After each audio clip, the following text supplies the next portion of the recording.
He's always trying to break you down, to make you sad, to let you in the darkness from the very beginning, when he declared his enmity to mankind.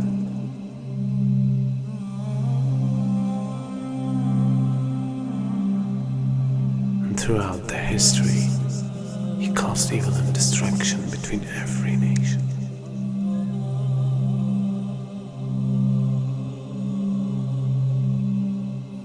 And today, he became much powerful than any time else.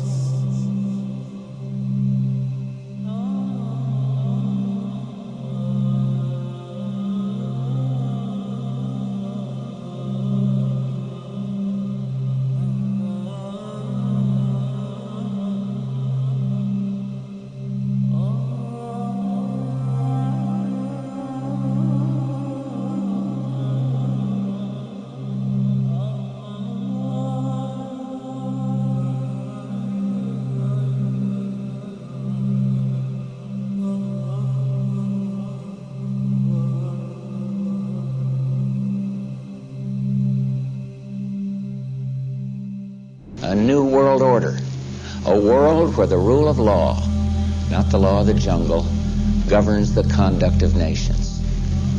When we are successful, and we will be, we have a real chance at this new world order, an order in which a credible United Nations can use its peacekeeping role to fulfill the promise and vision of the UN's founders.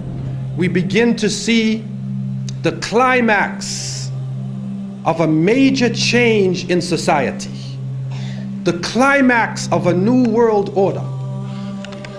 And we begin to see a type of integration between information technology and trade. We begin to see the economy, politics, culture, and ideology being transported simultaneously from nation to nation. And with this technology, with the ability to transport ideas, the very value systems of people, the way that they eat, what they enjoy to do, how they enjoy recreation, their racial concepts, their culture, their ideology being transported all around the world, a type of globalization. And with this boom in the information technology, and with this major event that takes place, now it comes to a culmination and it starts to reach a high point. And so the innocent people, we look at this and we say, what is going on? What is happening to the world that had so many different varying views, different nations, different ways of approaching things that can complement each other? Now we see politics is stripped of real power, that the economy governs all social exchange. We see that the states serve the financial power structures, that the real power is no longer in the hands of the generals, but the real power now switching to the hands of the people who run the economy, to the banking systems. And then we see that politicians play the role of public relations officers only to control the masses, either by lulling them to sleep or by terrorizing them. And then we see that the masses of the people become helplessly preoccupied. Their lives are now bombarded with a series of cultural events. And these cultural events start to become the most important things in their lives. The World Cup, the Major League Series, the rugby, the cricket, the hockey, the tennis. Whatever the sport may be, we see whole nations coming behind sports.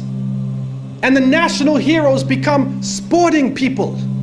Even in Saudi Arabia, even in our own Muslim countries, the national heroes are now the soccer players. Who kicks the little ball inside of a net? He becomes the hero of the nation when people are dying on the ground. But yet we become preoccupied with this. And it becomes a type of indoctrination happening to us. And with the use of powerful music playing on our emotions, with videos now being taken to the furthest extremes in the planet, people's thinking processes are changing. People are now in love with the superheroes, even confused about their own identity, trying to change themselves, change the color of their hair, change their eyes, change the way they dress, change the way they talk on a global level. And then we see drug addiction reaching a point that humanity has never seen before. And after traveling to over 36 countries, looking at the Muslims and being with them, I have found that in all of the communities that the young people are being confused with drugs. It is pouring into our countries. No matter what form it takes, cocaine, LSD, psychedelic, depressants, put you up, put you down, confuse you, but create a false world and give you a false dependence so that you become dependent on the chemical. You forget about Allah. Your God becomes the pusher. Your God becomes the chemical. And so creating this dependency amongst the masses of the people.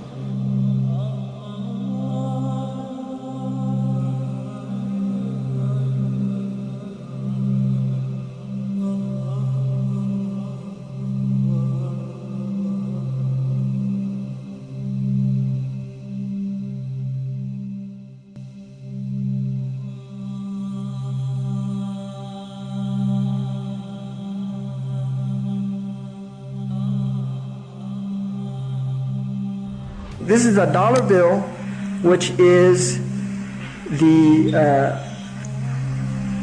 now devalued dollar bill.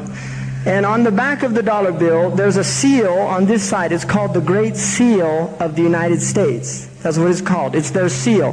Now behind the seal, this is actually what is behind the Great Seal of the United States, is a pyramid with one eye. Now the one eye is the sun god Re, which is where we get the word ray, sun rays. It is the sun god, same Mithraic character, and he shows up again and again. This is the Masonic god of the ray. 13 5-pointed stars, and when you draw lines between them, you'll draw a 6-pointed star. If the hexagonal star is lifted out and placed over the image of the pyramid, its points indicate specific letters in the Latin inscription surrounding it, which are thought to be an anagram. Inside the American dictionary is the word anagram, which is the intentional scrambling of the letters of a word to conceal the real word. So if you re-scramble, you get Masons. This is how we know that the Masons originated the drawings for the Great Seal of the United States. This search for concealed meanings in the iconography is not confined to the imagery alone. It is claimed that the number 13, the most ominous number in Western tradition, is hidden throughout the symbols on the $1 bill. They point out the repetition of the symbolic number 13. There are 13 leaves on the olive branch in the eagle's right claw, 13 arrows in the left claw, 13 stars above the eagle's head, and 13 bars and stripes on the shield. Count the feathers. You'll notice that there are 32 feathers on the bird's left wing and 33 on his right wing. This is understood to refer to the 33 degrees of Masonry introduced by the Supreme Council of the Scottish Rite, America's most prominent Masonic order, whose national HQ is in Washington. If you look, you'll see the pyramid is built except for the top. It's built except for the top. The eye is suspended above the top. It hasn't come down yet.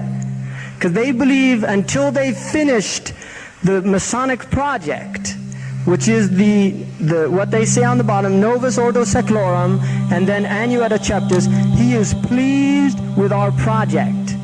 In other words, the God they believe in is pleased with our project. What is the project? This is the question. What is the project that this God is pleased with?